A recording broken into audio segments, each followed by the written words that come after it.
অহাৰি অৰাম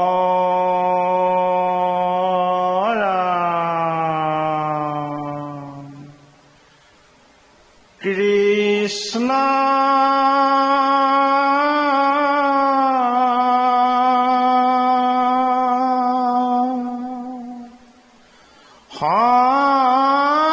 শংকৰ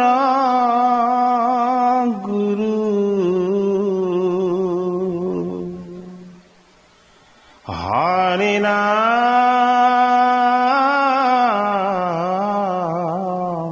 ৰাম ও নমো ভগৱতে বাসুদেৱায়। হে কৃপালু বৈষ্ণৱ সমস্ত, আমি পুনৰ ক্ৰমশ আৰম্ভ কৰা পুৰঞ্জন সংবাদ ভাগৱতৰ চতুৰ্থ স্কন্ধৰ দ্বিতীয় ভাগী পাঠ আৰু পৰ্যালোচনালৈ আমি আপোনাসৱক সেৱা জনাইছো। প্ৰথম ভাগী পাঠ আৰু পৰ্যালোচনাত কিছুমান তাত্ত্বিক দিশৰ আমাৰ বিশ্লেষণ যেন ৰৈ গৈছিলে, যে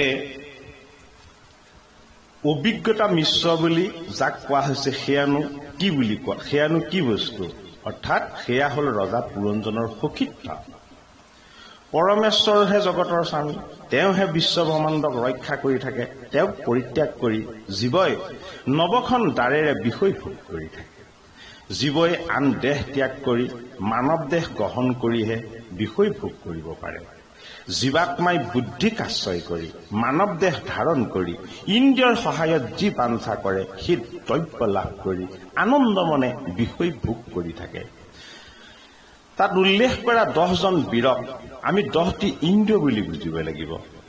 এই 10টি বীৰ পুৰঞ্জন ৰজাৰ ৰাণীৰ লগত আছিল। সেই 10টি বীৰক 10 ইন্দ্ৰিয় বুলি আমি বুজি ল'ব লাগিব। সেই 10টি বীৰক 10 ইন্দ্ৰিয় বুলি জানি লোৱাৰ পাছত ৰাণী স্বৰূপ যিসকল সখী আছিলে সেই সখীবিলাকক আমি ইন্দ্ৰিয়ৰ বৃত্তীয় বুলি ভাবি ল'ব লাগিব। পুৰঞ্জন ৰজাৰ নগৰৰ পঞ্চমুখ থকা সেই সৰ্পক আমি নাকৰ প্ৰাণবায়ু বুলি ভাবিব লাগিব। বৃহদ্দল বুলি যাক উল্লেখ কৰা হ'ল তাক আমি মন ৰূপ বুলি বুজিব লাগিব। মনে জ্ঞানেন্দ্ৰিয় আৰু কৰ্মেন্দ্ৰিয় দুয়োকো বিষয়ৰ বাসনলৈ আকৰ্ষিত কৰাই থাকে। ৰূপ ৰস গন্ধ স্পৰ্শ আৰু শব্দ এইবোৰক পঞ্চপৃষ্ঠ বন বুলি ভাবিব লাগিব। সেইবোৰত বৰাহ মহিষ উট ভালুক হাতী ঘোঁৰা আদি থাকে। স্বৰ্গ সুখ কামনা কৰি সকাম কৰ্ম কৰি জীৱই বিষয়ক বাঞ্ছা কৰে। সেইবাবেই বৰাহ মহিষ উট আদি সেইবিলাককে আমি সকাম কৰ্ম বুলি ধৰি ল'ব লাগিব। নগৰৰ বাহিৰত থকা পঞ্চপস্থ বন বুলি যাক কোৱা হৈছে সেই পঞ্চপস্থ বন হ'ল আমাৰ পঞ্চতন মাত্ৰ।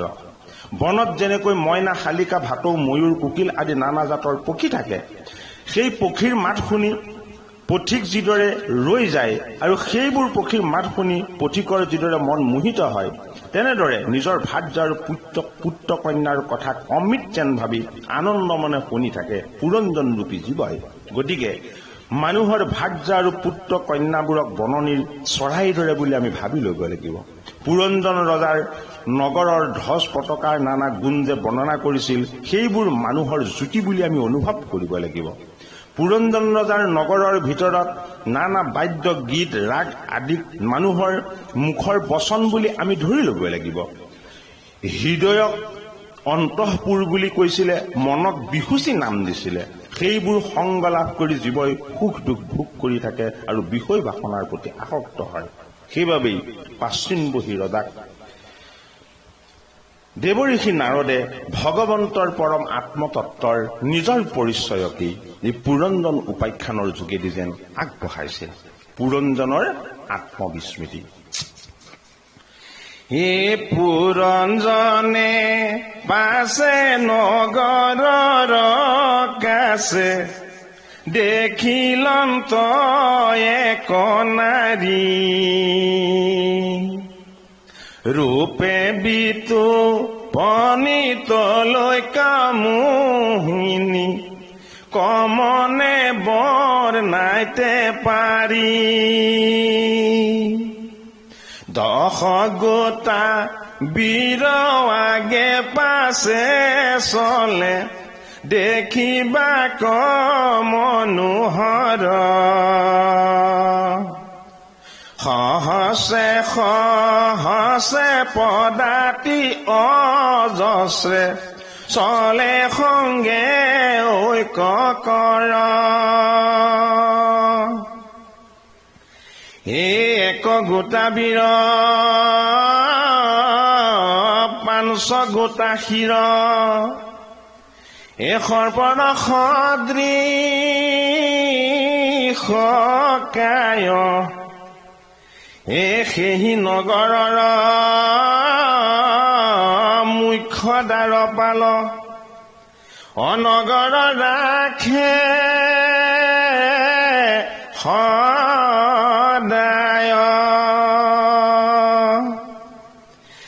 এ স্বামী বিচাৰিয়া ফুৰে স্থানে স্থানে আপোনাৰ ৰূপ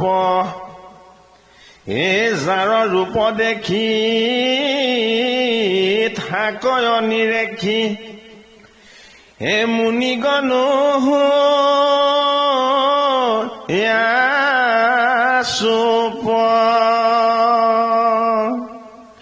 পুৰঞ্জন নগৰত থকা ঈশ্বৰ তত্বৰ নিব্ৰাস মায়াৰ এক দিব্য ৰচনা এই মায়াময় আমাৰ দেহ তত্বৰ মাজত পৰম পুৰুষৰ আত্মতত্ত্ব লুকাই থাকে এই আত্মতত্ত্বক ঢাকি ৰাখে আমাৰ বিষয় বন্ধন এই বিষয় বন্ধন জগতৰ ঈশ্বৰৰে ৰচনা যিহেতু ভগৱন্ত প্ৰভুৱে মহত্ব নামৰ দিব্য তত্ত্বৰ পৰা ৰচনা কৰিলে ৰাজসিক তামসিক আৰু সাত্বিক তিনি অহংকাৰ ভগৱন্ত প্ৰভুৰ মায়াৰ যি ভ্ৰান্তি এই মায়াৰ ভ্ৰান্তিৰ পৰা তেওঁৰ আত্মতত্ত্বৰ অধিকাৰী হোৱা ভকতসকলক ভগৱন্তই কৃপা কৰি মুক্ত কৰিব বিচাৰিছে প্ৰাচীন ব্ৰহ্মৰূপী ৰজাৰ ওচৰত নাৰদৰূপী দেৱঋষিজনে আহি ভগৱন্তৰ আত্মতত্ত্বৰ শুদ্ধ চৈতন্য সনাতন দিব্য মায়াৰ মাজতে ঈশ্বৰৰ তত্ত্বনো কেনেদৰে আমাৰ দেহৰূপী নগৰত পুৰঞ্জনৰূপী জীৱৰ মাজত লুকাই আছে এই তত্ত্ব কথাকে বিদিত কৰিছে সেইবাবেই পুৰঞ্জন মানেই হ'ল জীৱাত্মা আৰু এই জীৱাত্মাই প্ৰকৃতিৰূপী দেহত আশ্ৰয় কৰি থাকে এই প্ৰকৃতিৰূপী দেহেই হ'ল এগৰাকী দিব্য অনন্য সুন্দৰী যেন ৰমণী বা নাৰী এই শৰীৰে সকলোকে মোহিত কৰে শৰীৰত থকা সৌন্দৰ্যই সকলোকে আকৰ্ষিত কৰে এই শৰীৰৰ লগত 10 গোটা বীৰৰূপী 10টা ইন্দ্ৰিয় থাকে 5টি কৰ্ম ইন্দ্ৰিয় আৰু 5টি জ্ঞান ইন্দ্ৰিয় এই ইন্দ্ৰিয় সত্তাৰ মাজত জগতৰ ঈশ্বৰৰ পৰম পবিত্ৰ সত্তা প্ৰৱেশ হৈ থাকে কিন্তু ভগৱন্ত কৃষ্ণই অৰ্জুনক গীতাত কৈছে যে হে অৰ্জুন ইন্দ্ৰিয়বিলাকৰ ভিতৰত তুমি মোক মন বুলি জানিবা মনৰ শুদ্ধতা মনৰ পবিত্ৰতা মনৰ স্বচ্ছতা আৰু মনৰ স্থিৰতা যেতিয়ালৈকে আমি নিজক নাজানিম যেতিয়ালৈকে আমি নিজক অনুভৱ কৰিব নোৱাৰিম যেতিয়ালৈকে আমাৰ নিজৰ মাজত দেহ তত্ত্ব আৰু আত্মতত্ত্ব এই বস্তুবিলাকৰ আমি শুদ্ধ সত্য জ্ঞান লাভ কৰিব নোৱাৰিম তেতিয়ালৈকে আমাৰ মন অস্থিৰ হৈ থাকিব ইন্দ্ৰিয়ৰ বাসনাবিলাকে 10জন বীৰৰ দৰে ৰাৱণৰূপী ৰিপুময় বাসনাৰ ফালে আমাৰ মনক টানি নিব মনে যেতিয়া পাপৰ আশ্ৰয় লৈ একো চিন্তা নকৰাকে যেতিয়া পাপ কাৰ্য সংঘটিত কৰিব এই পাপেইটো কুম্ভকৰ্ণৰ ৰূপ লৈ আমাক অজ্ঞান আৰু অবিদ্যাত অচেতন কৰি ৰাখিব সেইবাবেই ভাগৱতৰ 4ৰ্থ স্কন্ধত পৃথুস্বৰূপ পৰমেশ্বৰৰ পৰমাৰ্থিক তত্ত্বৰ গভীৰ ৰহস্য ভক্তিৰ তত্ত্ব আগবঢ়োৱাৰ পাছত 4ৰ্থ স্কন্ধই আমাক জানিবলৈ দিছে প্ৰাচীন বহিৰূপী পৰম পুৰুষৰ পুৰাতন তত্ত্বৰ পৰা প্ৰকাশিত হৈ অহা পুৰুষ আৰু প্ৰকৃতিৰ দিব্য তত্ত্ব এই দিব্য তত্ত্বকেই যেন ব্যক্ত কৰিছে পুৰঞ্জনৰূপী জীৱ আৰু সেই নগৰৰ নাৰীৰূপী প্ৰকৃতিৰ দিব্য আশ্ৰয়ৰ যোগেদি ভগৱন্তৰ স্বৰূপক ইমান গভীৰভাৱে ভাগৱত শাস্ত্ৰই আমাক প্ৰতিপাদন কৰিছে যে আমি দেহ প্ৰকৃতি পুৰুষ এই সমস্তখিনিক পুৰঞ্জন ৰূপী জীৱাত্মাৰ যোগেদি পৰমাত্মাৰ পৰম পবিত্ৰ শুদ্ধ সত্য তত্ত্বৰ মাজত আমি সাক্ষাৎ কৰিব পাৰিম।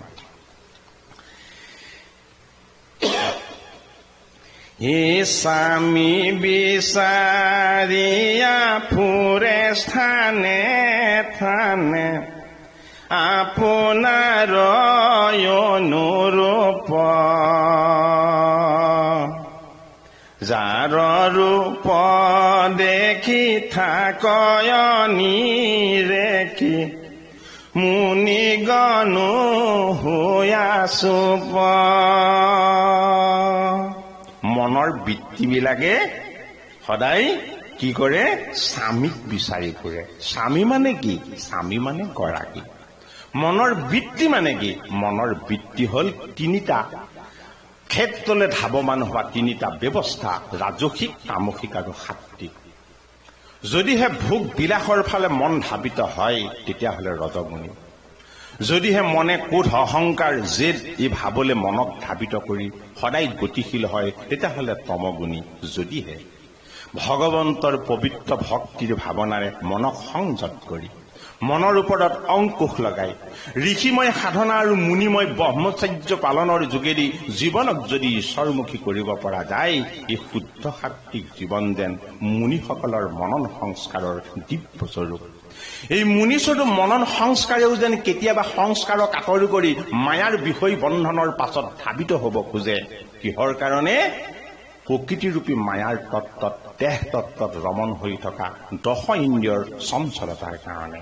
প্ৰাচীন বহি ৰজাক নাৰদ স্বৰূপ দেৱঋষিয়ে মনৰ ওপৰত নিয়ন্ত্ৰণ অথবা অংকুশ লগাবৰ কাৰণে মুনিস্বৰূপ সাধনাময় ঈশ্বৰ তত্ত্বক পৰিচয় কৰাই নাৰীৰূপী প্ৰকৃতিৰ মোহত যাতে প্ৰাচীন বহি ৰজা ভুল নাযায়, এই কথা কি যেন ভাগৱতৰ চতুৰ্থ স্কন্ধই আমাক বিকট কৰিছে।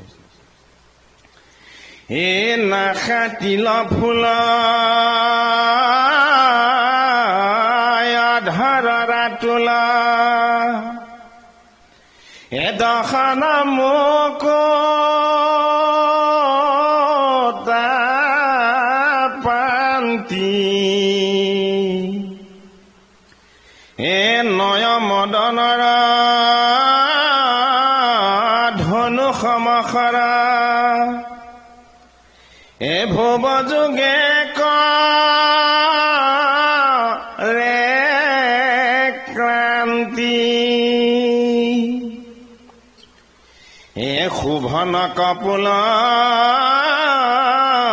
দেখিতে আমোল অকেশ চয়ৰু চিকৰ বদন সুধান দেখি পুন চান্দ অনিৰ্মিলন্ত সৃষ্টি কৰা। সেই নগৰত পঞ্চমুখী নাগ প্ৰতিষ্ঠিত হৈ আছে। কি নগৰত? পুৰঞ্জন নগৰত। এই পুৰঞ্জন নগৰৰ পঞ্চমুখী নাগ হ'ল আমাৰ পঞ্চ প্ৰাণ। এই পঞ্চ প্ৰাণৰ প্ৰৱেশ হয় আমাৰ নাসিকাৰ ৰন্ধেৰে।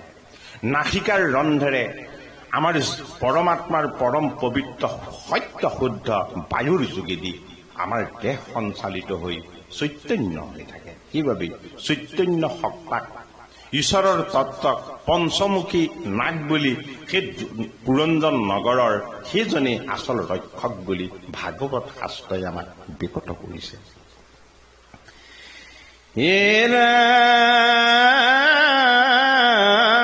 সমদুই কৰ্ণ আতি বিতুপন কুণ্ডলে আশ্ৰয় ধৰি হে গণ্ডস্থল মাজে দুলীয়া বিৰাজে হে আতি জলম কৰি। অৰ্থাৎ পুৰঞ্জন নগৰত থকা প্ৰকৃতিৰ তত্ত্ব দেহ ৰূপৰ কথা বৰ্ণনা কৰিছে যেন ভগৱন্তৰ ৰূপৰ সৈতে এই ৰূপ সদৃশ। এনেকুৱা ধৰণৰ ভগৱন্তৰ যিদৰে ভ্ৰুযুগল মদনৰ ধনুৰ দৰে, যিদৰে তেওঁ দেহ অত্যন্ত সুঠাম আৰু সুন্দৰ, সুশোভিত আৰু পূৰ্ণ চন্দ্ৰৰ দৰে, ঠিক সেইদৰে সৃষ্টি কৰে প্ৰত্যেকজন নৰ ৰূপকেই যেন ভগৱন্ত ঈশ্বৰৰ ৰূপটোকেই ধ্যান কৰি নিৰ্মাণ কৰিছে। এই ৰূপত যেন ঋষিমুনি সকলো মোহিত হৈ থাকে। এই কৰ্ণৰ যি দুই বিতুপল কুণ্ডলৰ কথা কৈছে, এয়া হ'ল আমাৰ কৰ্ণত থকা শ্ৰৱণ শক্তি। এই শ্ৰৱণ শক্তিয়ে আমাক জগতৰ ঈশ্বৰৰ শব্দময় ব্ৰহ্মক আমাৰ হৃদয়ত প্ৰৱেশ কৰায়। ভগৱন্ত কৃষ্ণৰ কথা কাণৰ ৰন্ধেৰে আমাৰ হৃদয়ত যেতিয়া প্ৰৱেশ হয়, হৃদয়ৰ লগত শব্দৰ প্ৰৱেশে হৃদয়ত ঈশ্বৰৰ সত্তাক যেন স্পৰ্শ কৰে। ঈশ্বৰৰ সত্তাৰ মাজত থকা পৰম পবিত্ৰ ঐকান্তিক সুখ কৰ্ণত উজ্জ্বল ৰত্নৰ দৰে জিলিকি থকা ভগৱন্তৰ যেন ঐশ্বৰিক সত্তা, এই তত্ত্বকেই পুৰঞ্জন নগৰত যেন আমাক ভাগৱতে দৰ্শন কৰাইছে। এ চাম শৰীৰত জলে পীত বস্ত্ৰ, অসদিশে নাহি কেজাৰ, কতি মাজে হেম মেখলা প্ৰকাশে, নানা ৰত্নে জাতিস্কাৰ,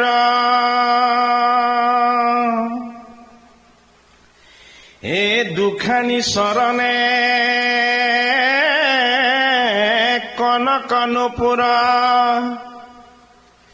এৰুণ জোনক বাজে, ও দেৱ মাধৱক সেৱা কৰিবাক, অজেন লক্ষ্মী দেৱী সাজে, আতি উচ্চ তৰা পিন পয়োধৰ, শ্ৰীফল সম কঠিন, অন্য অন্যে দুয়ো সমানে প্ৰকাশে, খানি কোনো হায়হীন। ভগৱন্তই দিয়া এই দেহৰূপী পুৰঞ্জন নগৰ আমাৰ নিজৰ নহয়। ভগৱন্ত সৃষ্টিকৰ্তাৰ ৰূপেৰে ৰচনা কৰিছে প্ৰকৃতিৰ তেওঁ ৰহস্য তত্ত্ব। এই জগত ৰচনা জগতৰ শ্ৰীহৰিৰ মায়া শক্তিৰ যোগেদি। ব্ৰহ্মাণ্ড ৰচনা কৰিছে জগতৰ পৰম পবিত্ৰ পুৰুষ তত্ত্ব, প্ৰকৃতিৰূপী তত্ত্বত প্ৰৱেশ হৈ। এই প্ৰকৃতি হ'ল আমাৰ দেহ। এই দেহেই হ'ল শ্যাম সুন্দৰ, অৰ্থাৎ আমাৰ দেহ যদিও বিনাশীল, দেহৰ মাজত প্ৰৱেশ হৈ থকা শ্যাম সুন্দৰৰ ঐশ্বৰিক সত্তা আত্মাৰ লগত সদায় ৰমণ হৈ থাকে। সেইবাবেই সেই সত্তাৰ উজ্জ্বল জ্যোতি অবিনাশী। শ্যাম মানে চিৰ সুন্দৰ, চিৰ সনাতন, যি সত্য আৰু শুদ্ধ, যি কোনোদিন বিনাশ নহয়। এই অবিনাশী তত্ত্বৰ লগত ঈশ্বৰৰ আত্মতত্ত্বৰ প্ৰৱেশ হৈ ই যেন পীতবস্ত্ৰৰ ৰূপ ধাৰণ কৰি ই সমস্ত বিষয় বাসনা আৰু মোহৰ বন্ধন, এই সমস্ত বিলাকৰ পৰা মুক্ত হৈ আমাৰ দেহ ৰূপত প্ৰৱেশ হৈ থাকে। দেহ ৰূপত প্ৰৱেশ হৈ থকা জগতৰ ঈশ্বৰৰ আত্মতত্ত্ব। শ্যাম সুন্দৰ ৰূপী তেওঁ আত্মাৰ সৌন্দৰ্য, পীতবস্ত্ৰ ৰূপী তেওঁ এই সৌন্দৰ্য বিষয় বাসনা মোহৰ বন্ধনৰ পৰা সৰ্বদা মুক্ত। আৰু ই কি? আত্মাৰ সৌন্দৰ্যই আমাৰ দেহক সৌন্দৰ্যবদ্ধ কৰে, আমাৰ দেহৰ কান্তি প্ৰকাশ কৰে আত্মাৰ কান্তিৰ যোগেদি। সেইবাবেই যেন জিলমিল কৰি জিলিকি থাকে আমাৰ দেহৰ মাজত আত্মাৰ পবিত্ৰ ঈশ্বৰ সত্তা। পুৰঞ্জনৰূপী নগৰত দেহৰূপী তত্ত্বৰ মাজত ঈশ্বৰৰ শুদ্ধ সনাতন সত্য সত্তানো কেনেদৰে প্ৰৱেশ হৈ থাকে? নাৰদ স্বৰূপ দৈৱিক সত্তা সম্পন্ন দেৱঋষিজনে প্ৰাচীন বহিৰূপী পুৰাতন তত্ত্বৰ পুৰুষ আৰু প্ৰকৃতিৰ মাজত নিৰ্বাস কৰা সেই তত্ত্বক বিদিত কৰিছে। ভগৱন্ত প্ৰভুৰ পুৰুষ আৰু প্ৰকৃতিৰ একাত্ম বন্ধনৰ পুৰঞ্জনৰূপী নগৰৰ জীৱৰূপী ঈশ্বৰ তত্ত্বৰ মাজত লুকাই থকা ভগৱন্তৰ পবিত্ৰ ঐশ্বৰিক সত্তা। হে ৰাম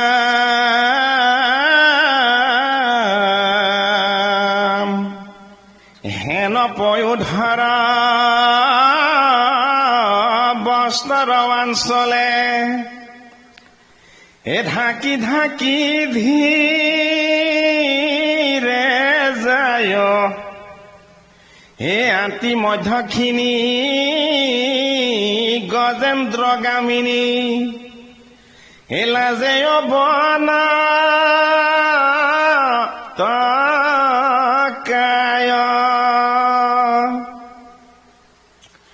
কনক কঙ্কন বাহুত শুভয় কণ্ঠত মুক্তি কহাৰ দুই পৰ্বতৰ মাজত যে হনে দেখি সুৰে চৰিধাৰ লাজে অল্প হাস চলে লাখে লাখ কটাক্ষ নয়নে চাৱে ৰাজা পুৰণ জনাৱা কুলিত মন মদন ৰসৰ ঘাৰে ভগৱন্ত প্ৰভুৰ দেহ তত্ত্ব হল লক্ষ্মীৰূপ এই লক্ষ্মীৰূপী দেহ তত্ত্বৰ মাজেৰে ভগৱন্ত প্ৰভুৱে প্ৰতিভাত কৰিছে তেওঁৰ এই পুৰুষ তত্ত্বৰ পৰম পবিত্ৰ শুদ্ধ সত্য সনাতন তত্ত্ব প্ৰকৃতিৰ মাজত লক্ষ্মী ৰূপেৰে নিৰ্বাস কৰি থকা ঈশ্বৰ তত্ত্ব এই সমস্তখিনিয়ে প্ৰকৃতিৰ ৰূপ লৈ জগতৰ পৰম পুৰুষকেই সদায় সেৱা কৰি থাকে সদায় উপাসনা কৰি থাকে এই পুৰঞ্জন স্বৰূপ জীৱক দেহৰূপী প্ৰকৃতিৰ তত্ত্বই দেহৰ সৌন্দৰ্য অলংকাৰ বিষয় ভোগ বাসনা ইত্যাদি বিলাকৰ ফালে ধাৱমান কৰাবৰ কাৰণে শুদ্ধ সাত্বিক ঈশ্বৰ তত্ত্বৰ পদ্মিনী ৰূপী নিস্পৃহ তত্ত্বৰ পৰা গজেন্দ্ৰ গামিনী ৰূপী কামনা বাসনাৰে যেন মনটোক ধাবিত কৰায় কিভাবে পদে আমাক কৈছে অতি মধ্যখিনি গজেন্দ্ৰ গামিনী লাজে অৱনতকায় প্ৰকৃতিৰ তত্ত্বৰ মাজত কামনা বাসনা মোহ মায়া ইত্যাদি বিলাক গজেন্দ্ৰ সদৃশ গজেন্দ্ৰ গামিনী অৰ্থাৎ আমাক সেই ৰাজসিক বৃত্তিৰ ফালে মনক যেন ধাবিত কৰায় আমাৰ মনক যেন আকৰ্ষিত কৰায় পুৰঞ্জন ৰূপী জীৱৰ ঈশ্বৰ তত্ত্বৰ পৰা আঁতৰ হৈ অহাৰ মায়াৰ বাসনা আৰু ভ্ৰান্তি ভাগৱতৰ ৪ৰ্থ স্কন্ধত দেৱঋষি নাৰদ প্ৰভুৱে প্ৰাচীনবহী ৰজাক অতি সুন্দৰভাৱে এইদৰে বেকত কৰিছে হে বিনয় প্ৰকাৰে খনিত চাপিয়া হে বোলে পুৰঞ্জনৰায়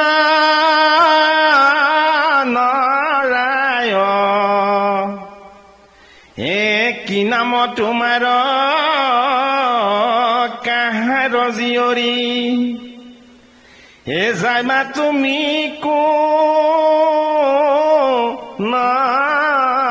ঠাই পুৰঞ্জন হল জীৱতত্ত্ব আৰু এই অতি সুশোভিত ৰমণী হল প্ৰকৃতি তত্ত্ব প্ৰকৃতি মানে হল দেহ তত্ত্ব দেহ তত্ত্ব আৰু জীৱতত্ত্বৰ একাত্ম বন্ধন মনৰ বৃত্তিবিলাকেই হল এই ৰমণীগৰাকী মনৰ বৃত্তিবিলাকে আমাক আকৰ্ষিত কৰে আমাক ৰাজসিক তামসিক আদি ভোগ বাসনাৰ ফালে আমাৰ মনক ধাবিত কৰায় পুৰঞ্জন ৰূপী জীৱৰ মোহিত হোৱাৰ গুণ যেন দেহ তত্ত্বৰ মাজত সদায় নিৰ্বাস হৈ থাকে তাকে বুজাই অতি সুন্দৰ লক্ষ্মী স্বৰূপা মনৰ বৃত্তিবিলাকক মনৰ প্ৰবৃত্তিবিলাকক পুৰঞ্জন ৰূপী জীৱই প্ৰশ্ন কৰিছে হে লক্ষ্মী স্বৰূপা অতি অনন্য সুন্দৰী হে ৰমণী তুমিনো কাৰ কন্যা তুমিনো কোন ঠাইত নিৰ্বাস কৰা জীৱাত্মা আৰু দেহ তত্ত্বৰ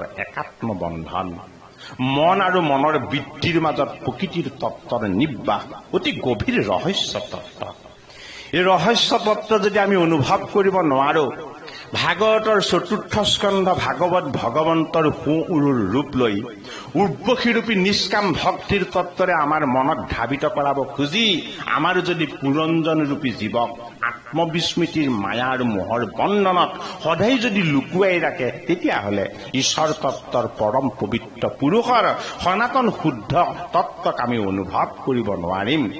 ভাগৱতৰ চতুৰ্থ স্কন্ধাই পুৰঞ্জনৰূপী জীৱক মনৰ বৃত্তিৰূপী এই ৰমণীৰ ফালে কেনেদৰেনো ধাবিত কৰায়, আমাক তাকেই সুন্দৰকে প্ৰত্যক্ষ কৰাইছে। কমল পত্ৰৰ সমান লোচন মুখত মূল হাসি স্থানে হাসিয়া কি কাৰ্যে পুৰা অকৈ ৰহন্তে আশায়াসী। মনৰ বৃত্তিৰূপী ৰমণীক পুৰঞ্জনৰূপী জীৱই প্ৰশ্ন কৰিছে। কি বুলি কৈছে? যে কমল পত্ৰৰ সমান তোমাৰ লোচন, অৰ্থাৎ প্ৰকৃতিৰ তত্ত্বত কোনো কাম ভাৱ নাই। বায়ুৱে আমাক সুশীতল বতাহ দিয়ে, নদীয়ে আমাক জল দিছে, আকাশে আমাক উদ্ধৰ এটা ৰূপী দৃষ্টি দিছে, পৃথিৱীয়ে আমাক আশ্ৰয় দিছে, প্ৰকৃতিয়ে আমাক সমস্ত সম্পদৰ যোগান ধৰিছে। অথচ এইবিলাকে কোনোদিন আমাৰ পৰা একো বিচৰা নাই। প্ৰতিদানত আমাৰ পৰা একো প্ৰতিদান তেওঁলোকে বিচৰা নাই। সেইবাবেই ভগৱন্তৰ ঈশ্বৰৰ ৰচনা এই প্ৰকৃতিৰূপী দেহ তত্ত্বও কমল সদৃশ নিস্পৃহ তত্ত্ব। বিষয় বাসনা আৰু বিষয় বাসনাৰ বন্ধনৰ বাবে প্ৰকৃতিৰ তত্ত্বক ঈশ্বৰে ৰচনা কৰা নাই। মনৰ বৃত্তিবিলাকেহে এই প্ৰকৃতিৰ তত্ত্ববিলাকক কলুষিত কৰে, গজগামিনী কৰে, আমাক বোকাময় কৰে। বোকাৰ পৰা ঊৰ্ধ্বগামী কৰা পদ্ম সদৃশ নিস্পৃহ তত্ত্ব ভাগৱত ভগৱন্তৰ চতুৰ্থ স্কন্ধত প্ৰকৃতিৰ তত্ত্বৰ মাজতো কেনেদৰে নিৰ্বাস হৈ মনৰ বৃত্তিবিলাকক আমি যদি মায়াৰ ফালে লৈ যাওঁ, মনৰ বৃত্তিবিলাকক যদি আমি মোহৰ ফালে লৈ যাওঁ, মনৰ বৃত্তিবিলাকক যদি আমি ইন্দ্ৰিয়ৰূপী বাসনাৰ ফালে ধাৱমান কৰাওঁ, তেতিয়াহ'লে এই মনৰ বৃত্তিয়ে মৃগয়াৰ ৰূপ লয়, মাৰিচৰ ৰূপ লয়, ৰাৱণৰ ৰূপ লয়, কুম্ভকৰ্ণৰ ৰূপ লয়, হিৰণ্যাক্ষ আৰু হিৰণ্যকশিপুৰ ৰূপ লয়। মনৰ বৃত্তিত বাস কৰা শুদ্ধ সত্য পবিত্ৰ তত্ত্ব ধ্ৰুৱৰূপী সত্য সনাতন ঈশ্বৰ সত্তা, নাৰদ স্বৰূপ দেৱ ঋষিৰ মনন সংস্কাৰৰ শুদ্ধ সত্য ঈশ্বৰৰ নিৰ্গুণ তত্ত্ব। সেইবাবেই পচেতকগণৰ বৃত্তিকো বুজাইছে আৰু জনাইছে যে সেই পচেতক ৰূপী 10 ইন্দ্ৰিয়ৰ 10 তত্ত্বৰ গৰাকী স্বৰূপ সেই প্ৰাচীন বহিৰূপী পুৰাতন পবিত্ৰ তত্ত্ব মই তোমাক বেকত কৰিলে তোমাৰ 10 ইন্দ্ৰিয় স্বৰূপ এই 10 পচেতকগণ বাহ্যিকমুখী বিষয় বাসনাৰ ফালে ধাৱমান নহৈ জলৰূপী মায়াৰ সমুদ্ৰটো ডুব গৈ ভগৱন্তৰ ৰুদ্ৰৰূপী ঈশ্বৰৰ সংহাৰময় কাম ক্ৰোধ লোভ মোহ বাসনাক সংহাৰ কৰি দিব পৰাৰ তত্ত্ব হৈ ৰুদ্ৰৰ গীত হৈ জলৰ মাজত যেন 10,000 বছৰ ঈশ্বৰক উপাসনা কৰিব। সেইবাবেই 10 পচেতকে গভীৰ জলৰ মাজত 10,000 বছৰ ভগৱন্ত প্ৰভুক উপাসনা কৰিছে। ভগৱন্ত প্ৰভুক উপাসনা কৰাবৰ কাৰণে আমাৰ ইন্দ্ৰিয়ৰ বৃত্তিবিলাকক আমি নিয়োগ কৰিব লাগিব। সংসাৰৰ গভীৰ মায়াৰ জলেৰে আমাৰ এই দেহ তত্ত্ব ভৰপূৰ হৈ ৰাজসিক তামসিক সাত্বিক তিনি অহংকাৰেৰে সৈতে আমাক লোভ মোহ কাম ক্ৰোধ অহংকাৰৰ ফালে সদায় নিব বিচাৰিছে। ভাগৱতৰ চতুৰ্থ স্কন্ধই পুৰঞ্জনৰূপী জীৱতত্বৰ বিশেষ আধ্যাত্মিক তত্ত্বৰ যোগেদি আমাক যেন প্ৰকৃতিৰূপী আমাৰ মনৰ প্ৰবৃত্তিবিলাকক শুদ্ধ সত্য ঈশ্বৰ তত্ত্বৰ ফালে ধাৱমান কৰাব খুজিছে। ইটো পৰীক্ষা নয়াতি বিতুপন দেখিয়া শৰীৰ জোৰে 10 গোটা বীৰ আগে পাছে চলে আকাশত যেন উৰে। মনৰ বৃত্তিবিলাকৰ ইমান শক্তি যে ই আমাক লোভ মোহ কাম ক্ৰোধ দম্ভ দ্বেষ অহংকাৰ ঘৃণা তৃষ্ণা ভয় এইবিলাকলৈ আমাক ধাৱমান কৰে। এই বেয়া বস্তুবিলাকলৈ আমাক সদায় ধাৱমান কৰায় মনৰ উপবৃত্ত বৃত্তিবিলাকে। মনৰ বৃত্তিবিলাকৰ নামেই হ'ল পুৰঞ্জন নগৰত নিৰ্বাস কৰা নাৰীৰূপী পুৰঞ্জনৰ ভাৰ্যাতত্ব, যাক আশ্ৰয় কৰি জীৱাত্মাৰূপী পুৰঞ্জন বৰ্তি থাকে। সেইবাবেই 10 গোটা বীৰ আগে পাছে চলে। এই 10 গোটা বীৰেই হ'ল আমাৰ লগত নিৰ্বাস হৈ থকা 5টা কৰ্ম ইন্দ্ৰিয় আৰু 5টা জ্ঞান ইন্দ্ৰিয়। এইবিলাকৰ সদায় বিষয়ভোগৰ বাসনা আকাশৰ সমান ঊৰ্ধ্বগামী, আকাশতকৈও যেন বেছি বিশাল হ'ব খোজে। মন উৰণীয়া পক্ষী, মন ধাৱমান হয় ক্ৰমান্বয়ে লোভৰ পৰা মোহলৈ, মোহৰ পৰা ক্ৰোধলৈ, ক্ৰোধৰ পৰা দম্ভলৈ। এইদৰে মনৰ চঞ্চলতাৰ যেন দৌৰৰ সীমা নাই। সেইবাবেই আমাৰ মনৰ বৃত্তিক বুজাই কৈছে যে 10 গোটা বীৰৰ যি লক্ষ্য, সেই লক্ষ্য যেন আকাশৰ পৰাও বহুত ওপৰলৈ।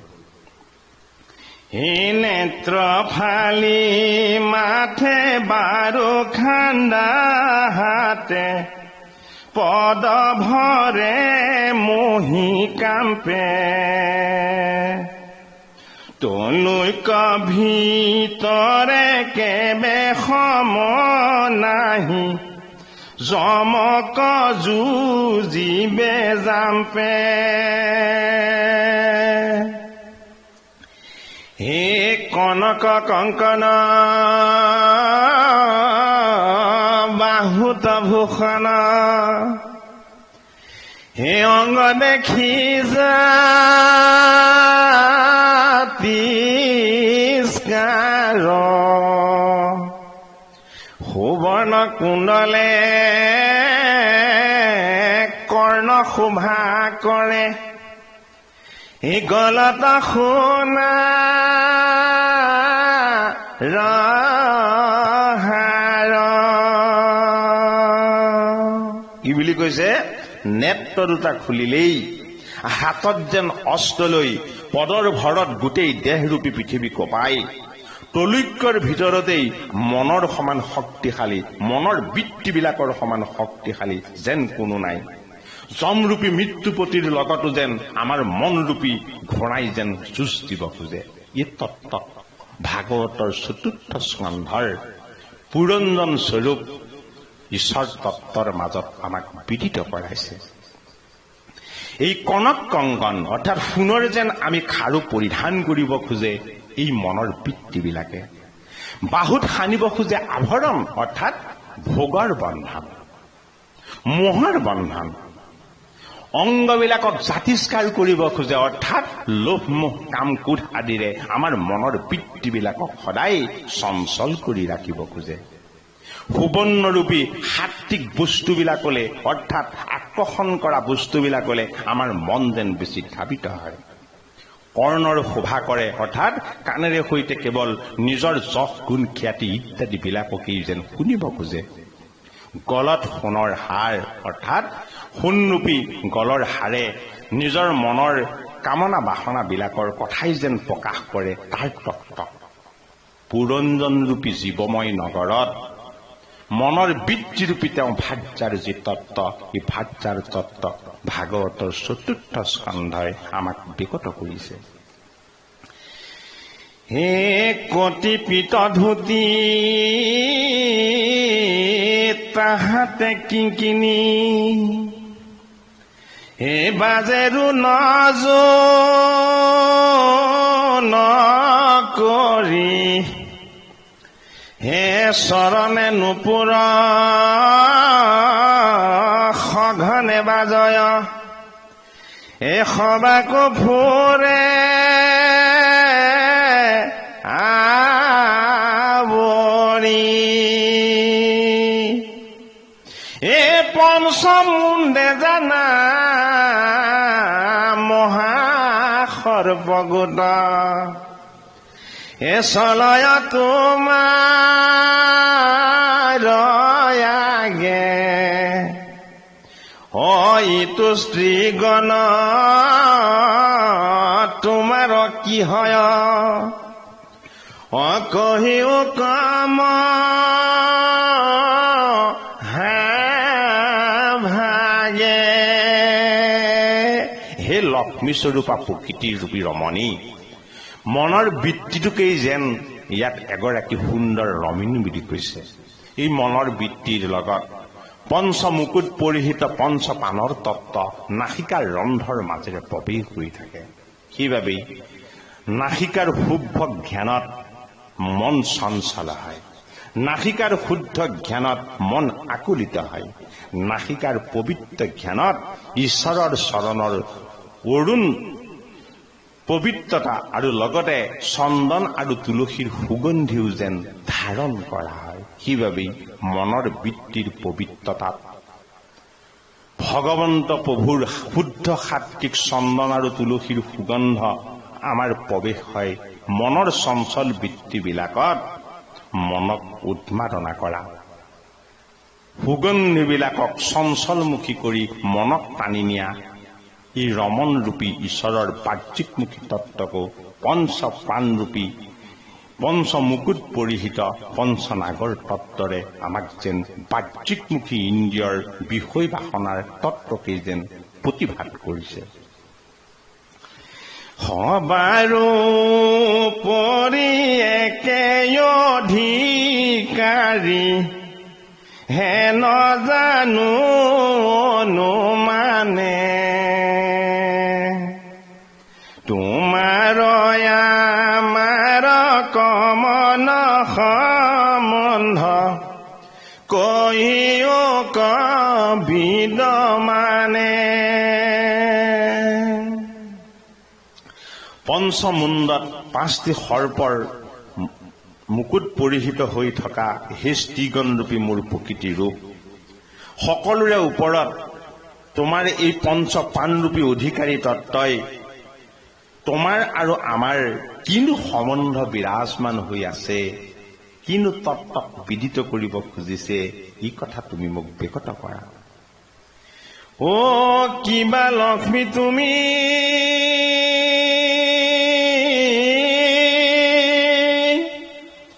বিষ্ণুক চাহিয়া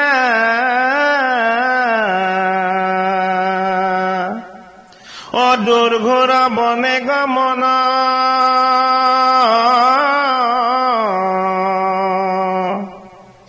তোমাৰ দুখনি চৰণ দেখিয়া অপবিত্ৰ ভৈলে মন।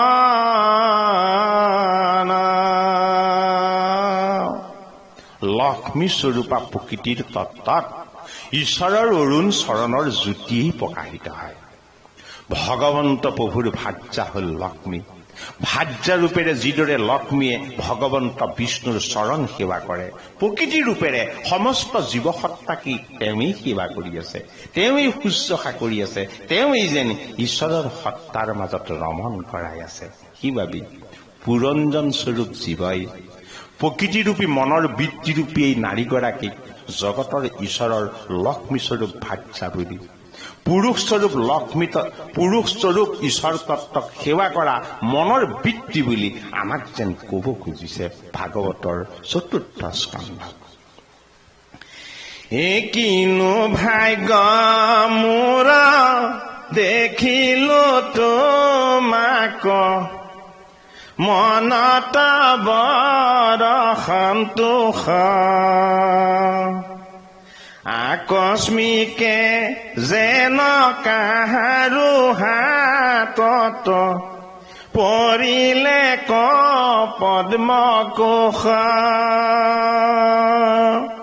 হে প্ৰকৃতিৰূপী মনৰ বৃত্তিৰূপী ৰমণী, পুৰুষৰূপী আত্মতত্ত্বই ধাৰণ কৰি ৰখা মনৰ বৃত্তিৰূপী হে পদ্মনী সদৃশ লক্ষ্মীৰ তত্ত্ব মই তোমাক যেন জানিব পাৰি, বুজিব পাৰি মোৰ মহাভাগ্য যেন উদয় হৈছে, মোৰ মনত যেন শান্তি হৈছে, মোৰ যেন মহাভাগ্যৰ উদয় হৈছে। অকস্মাতেই যেন তোমাৰ নিস্পৃহ ভক্তিৰ পবিত্ৰ তত্ত্বত মই জীৱাত্মাৰূপী পুৰঞ্জনক যেন দৰ্শন পাইছো। ভগৱন্ত জীৱাত্মাৰূপ আৰু প্ৰকৃতিৰ মনৰ বৃত্তিৰূপ দুই তত্ত্ব অতি গভীৰ। ৰহস্য ভক্তিৰ আত্মতত্ত্বৰ যেন পূৰ্ণ প্ৰকাশ। প্ৰাচীন গ্ৰহীৰূপী বাহ্যিকমুখী আত্মতত্ত্বক নাৰদৰূপী মনন ভক্তি আৰু শুদ্ধ সংস্কাৰৰ দৈবিক সাধনাময় দেৱঋষিয়ে বিকত কৰি ভগৱন্তৰ শুদ্ধ সনাতন সত্য প্ৰকৃতি আৰু পুৰুষৰ একাত্ম ৰূপক মনৰ বৃত্তি ৰূপেৰে পুৰঞ্জন ৰূপী জীৱ ৰূপেৰে আমাক যেন দৰ্শন কৰাইছে। হে কৃপালু বাপ বান্ধৱ আই সমস্ত, ভাগৱতৰ চতুৰ্থ স্কন্ধৰ পুৰঞ্জন সংবাদৰূপী ঈশ্বৰ তত্বৰ জীৱাত্মাৰূপ ভগৱন্তৰে এক দিব্য স্বৰূপ। দেহ তত্ত্বত থকা নৱখন দ্বাৰেৰে সৈতে প্ৰকৃতিময় আমাৰ এই দেহ তত্ত্বক চৈতন্য কৰি ৰাখিছে ঈশ্বৰৰ আত্মতত্ত্বৰূপী ঈশ্বৰ সত্তাই। ভগৱন্তৰ ৰামকৃষ্ণ স্বৰূপ ঈশ্বৰৰ পৰম পবিত্ৰ শুদ্ধ সত্য সনাতন তত্ত্বই যিদৰে জগতক ধাৰণ কৰি ৰাখিছে, ঠিক সেইদৰে আমাৰ মনৰ মাজত প্ৰৱেশ হৈ মনৰ বৃত্তিবিলাকক আমাক কেতিয়াবা ঈশ্বৰৰ পৰা আঁতৰাই মায়ামুখী কৰে। আৰু নাৰদ স্বৰূপ দেৱৰ্ষিময় গুৰুৰ যদি কৃপাৰ প্ৰসাদ আমাৰ যদি শিৰত বৰ্ষণ হয়, তেতিয়াহ'লে আমাৰ মনক জাগ্ৰত কৰিব, আমাৰ মনক আত্মমুখী কৰিব, আমাৰ মনক বিষয় বাসনাৰ বন্ধনৰ পৰা আঁতৰাই আনি প্ৰকৃতিৰূপী পৰম পবিত্ৰ লক্ষ্মী তত্ত্বৰ মাজত ভগৱন্তৰ চৈতন্য সনাতন সত্তা পুৰুষ তত্ত্বক আমাক বিদিত কৰাব। কিন্তু আমি প্ৰত্যেকেই পুৰঞ্জনৰূপী জীৱাত্মা। এই পুৰঞ্জনৰূপী জীৱাত্মাই বিষয়ভোগৰ বন্ধনেৰে সৈতে পৰমাত্মাৰ পৰা আঁতৰ হৈ দুখ কষ্টৰ যান্ত্ৰণা ভোগ কৰিব লাগে জীৱনত। যমৰ যান্ত্ৰণা ভোগৰ ব্যৱস্থা আমাৰ এই মনৰ বৃত্তিবিলাকৰ যোগেদিয়ে সংঘটিত হয়। ভাগৱত ভগৱন্তৰ চতুৰ্থ স্কন্ধ পুৰঞ্জন সংবাদ।